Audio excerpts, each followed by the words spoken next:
मिटा दे अपनी हस्ती को यदि कुछ मर्तबा चाहे। प्यारे भाइयों बहनों, जो वास्तविक गुरसिक होता है ना, जो सच्चा गुरसिक होता है ना, उसे ये भली भांति ज्ञान होता है कि उसके द्वारा किया गया सारा कर्म वास्तव में सतगुरु ही कर रहे हैं, यह निरंकार ही कर रहे हैं। मैं अपनी बात करूं, ये जो वीडियो दास आपके लिए बनाता है, वास्तव में ये काम मैं कर ही नहीं रहा हूं। ये निराकार प्रभु परमेश्वर मेरे सतगुरु ही इस शरीर के माध्यम से ये सारा काम कर रहे हैं। मैं तो अज्ञानी हूं, कुछ भी नहीं जानता, और ये भावना हर सच्चे गुरसिक के अंदर होनी ही चाहिए। वो तो सत्संग, सेवा और सिमरन, ये जो तीन काम करता है ना, वो इन तीन कामों के बारे में भी ये भली भांति जानता है कि दरअसल ये काम मैं कर ही नहीं रहा हूँ, ये काम तो सतगुरु ही कर रहे हैं। वो जो उसके अंदर अहम होता है वो होता ही नहीं, वो मिट जाता है इस परम ब्रह्म ज्ञान को प्राप्त करने के उपरांत। एक सेवादार जब सेवा करे तो उसके अंतर में यह ख्याल रहना चाहिए कि इस शरीर से वो खुद सेवा नहीं कर रहा, निराकार मेरा सतगुरु ही सेवा कर रहा है। और जिसकी सेवा कर रहा है वो भी कोई साधारण जन नहीं है, वो स्वयं परमात्म रूप ही है, वह वास्तव में गुरु का ही रूप है। जिसकी सेवा की जा रही है उसमें सतगुरु को देखना है कि मैं अपने सतगुरु की सेवा कर रहा हूं, क्योंकि करण करावण हार, करने वाला और कराने वाला और जिसके लिए हो रहा है वो सब कुछ ये ब्रह्म ही है, ये समस्त संसार ब्रह्म ही है। इसलिए तो कहा है आपे कंडा आप ही कांटा है, तोल तराजू आपे तोलन हारा। तुलने वाला भी आप है, तोलने वाला भी आप है, और जिस यंत्र पर तुल रहा है वो यंत्र भी यही है। यह सोचकर एक गुरसिक सेवा करे तो फिर उसे उसके द्वारा किए गए किसी भी कर्म का फल भोगने के लिए योनियों में नहीं जाना पड़ता, वो योनियों से बच जाता है। अन्यथा चाहे वो कितना ही सत्संग कर ले, सेवा कर ले, सिमरन कर ले, लेकिन यदि वो समस्त जगत में, समस्त प्राणियों में, समस्त भाइयों बहनों में इस परमात्मा का ही नूर देखकर कर्म नहीं करता तो फिर उसे जाना पड़ता है। कोई सत्संग, कोई सेवा, कोई सिमरन उसे बचा नहीं सकता। दास के मुख से निकली हुई इन बातों को प्रमाणित करने के लिए एक कहानी आपके चरणों में रखूं। एक बार गुरु गोविंद सिंह जी महाराज अपने दरबार में बैठे थे कि एक मंदारी एक रीछ के साथ दरबार में प्रस्तुत हुआ। आज्ञा लेकर रीछ ने मंदारी के द्वारा सिखाए गए तमाम करतब दिखाने शुरू कर दिए। कुछ करतब इतने हास्यास्पद थे कि सारी साथ संगत जो वहां मौजूद थी अपनी हंसी ना रोक सकी, खिलखिलाकर हंसने लगी। और उनमें से एक साथ संगत में से एक गुरसिक ऐसा था जिसकी हंसी इतनी जोर जोर से गूंज रही थी कि सारा हाल उससे गुंजायमान हो रहा था। स्वयं गुरुदेव भी मुस्करा रहे थे, और वो जो तीव्र हंसी वहां गूंज रही थी, उस तीव्र हंसी को हंसने वाले सेवादार का नाम था भाई कीर्तिया। कीर्तिया गुरु साहिब के ऊपर चमर ढुलाने की सेवा किया करता था। उसे जोर जोर से ठहाके लगाकर हंसता हुआ देख गुरु साहिबान ने उससे कहा, भाई कीर्तिया, तुम बड़ी जोर जोर से ठहाके लगा रहे हो, आखिर कारण क्या है? इस पर कीर्तिया ने कहा, हुजूर सच्चे पातशाह, रीछ करता भी ऐसे दिखा रहा है कि हंसी रोके नहीं रुक रही, सारी साथ संगत हंस रही है, और हुजूर हे सच्चे पातशाह आप भी तो मुस्करा रहे हैं। भाई कीर्तिया, हम तो कुदरत के करतब देखकर मुस्करा रहे हैं, गुरु साहिब ने कहा। इस पर कीर्तिया ने कहा, हुजूर कुदरत के करतब? कैसे करतब? इस पर गुरु साहिबान मुस्करा करके बोले, तुम जानते हो इस रीछ में जो जीवात्मा है वो पहले जन्म में क्या था?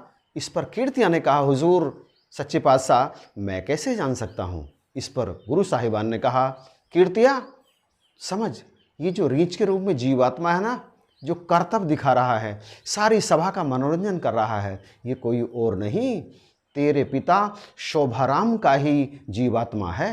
हुजूर की बात सुनकर कीर्तिया को बड़ा तेज आघात लगा। सर से लेकर पांव तक उसका शरीर कांप उठा।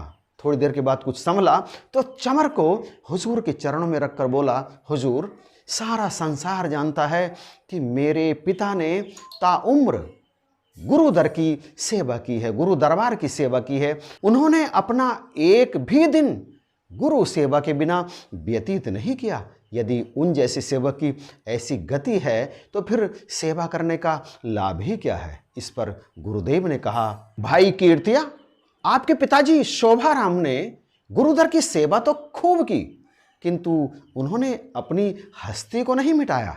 उसने अपनी समझ को गुरु विचार से भी ऊंचा समझा।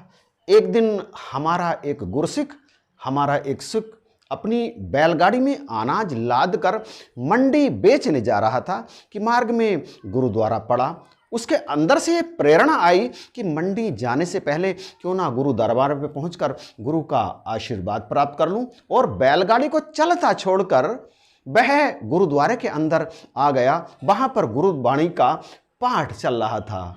पाठ समाप्त हुआ और फिर शोभाराम ने प्रसाद बांटना शुरू कर दिया। भाई शोभाराम जी, मुझे प्रसाद जरा जल्दी दे दीजिए, मेरी बैलगाड़ी चलते चलते कहीं दूर ना निकल जाए। उस गुरसिख ने तेरे पिता से विनती की।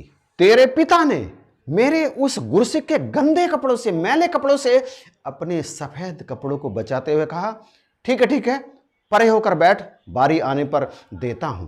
बैलगाड़ी की चिंता मेरे उस गुरसिख को अधीर कर रही थी। उसने 2-3 बार और शोभाराम से प्रार्थना की, परंतु शोभाराम ने प्रसाद देने के बजाय उसे दुर्वचन कहा, समझ नहीं आती क्या? अपनी जगह जाकर बैठ, क्यों रीछ की तरह उछल उछल कर बार बार आगे आ रहा है? तेरे पिता के कहे उन कठोर शब्दों ने मेरे सिख के साथ साथ मेरा हृदय भी भेदन कर दिया। उस सिख ने जमीन पर पड़े प्रसाद के एक कण को देखा और उसे ही गुरु कृपा समझकर अपने मुंह में डाला और अपने गंतव्य की तरफ चला गया। लेकिन अपने व्यथित हृदय से यह कहकर गया कि सेवादार होने का मतलब जो हर जीव को गुरु नानक जानकर उनकी सेवा करे, गुरु नानक देव जी महाराज जानकर उनका आदर करे, जो यह सोचे कि यह वचन गुरु नानक देव जी को कह रहा है। प्रभु से किसी की भावना कहाँ छुपी है? हर कोई अपना बीजा खाएगा, रीछ मैं हूं या आप, यह तो सच्चा पातशाह गुरु ही जाने।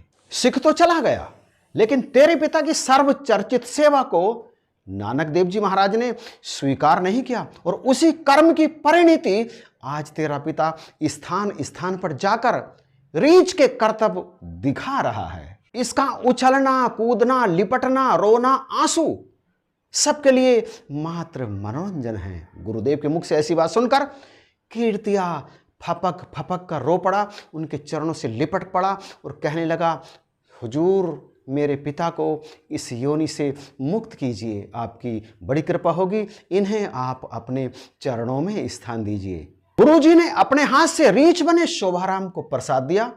उसने प्रसाद खाया और रीछ योनि से मुक्ति प्राप्त करके गुरु चरणों में स्थान पाया। और कीर्तिया ने चबर उठाया और फिर से अपनी सेवा में लग गया। प्यारे भाइयों बहनों, यदि हम अपने आप को कितना ही बड़ा गुरसिख समझते हैं, कितना ही बड़ा सेवादार समझते हैं, कितना ही बड़ा सत्संगी समझते हैं, परंतु यदि हमने गुरु के आदेशानुसार अपने अहम को मारकर गुरु चरणों की सेवा नहीं की तो फिर कर्म हमारा पीछा छोड़ नहीं सकते, हमें उनका फल भुगतना ही पड़ेगा। इसलिए मिटा दे अपनी हस्ती को यदि कुछ मर्तबा चाहे कि दाना खाक में मिलकर गुले गुलजार होता है। जब तक दाना खाक में, मिट्टी में मिलकर अपना वजूद समाप्त नहीं करता, तब तक नया पौधा निकलता ही नहीं, उसे मरना पड़ता है। यदि वो मर जाता है तो फिर सारे काम बन जाते हैं। हमें भी मरना पड़ेगा।